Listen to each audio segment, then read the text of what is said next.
Well, we're here at the Barnet and Southgate College in North London, and we've got a seminar taking place of practitioners, professionals and also users of assistive technology. One of the key themes that I'm experiencing in this event is the absolute fundamental of working together in partnership and in collaboration, and not just thinking about technologies but also the enablers to make those technologies really work to have the impact that they want to have. The challenge for adult social care and children's social care is that they are so busy putting out the fire, so busy dealing with the consequences, that they don't have the time to be asking the questions about what could we have done to prevent this in the first place? What could we do to actually change the trajectory for someone so that they get a better outcome, a better quality of life? And of course, what sits behind that is the financial position of local authorities and the fact that we have had many years now of significant budget pressure on local authorities, and demand hasn't gone away. Demand continues to rise. So those are the issues that I think are driving the need more than ever for innovative approaches, new models of care, new ways of doing business.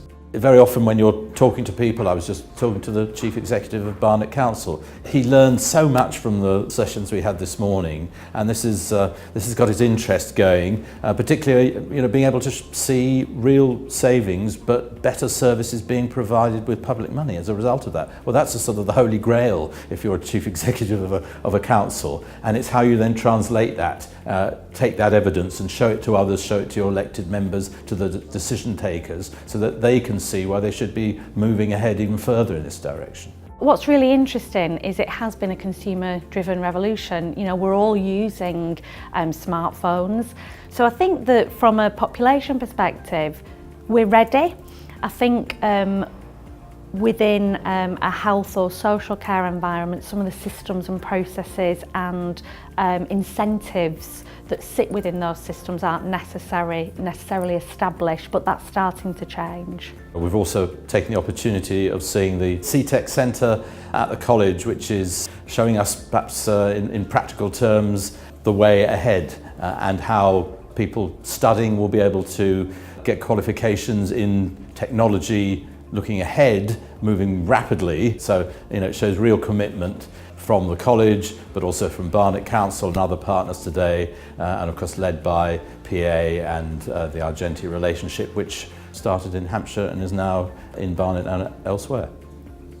Innovate Barnet has been a fantastic event today. We've had some really thought-provoking presentations from Amazon Web Services, from Dokabo. We've had other exhibitors here from TimeTech and from Brain in Hand, and indeed Brain in Hand did a fantastic presentation showing how the motivation of a parent can drive through and deliver a service.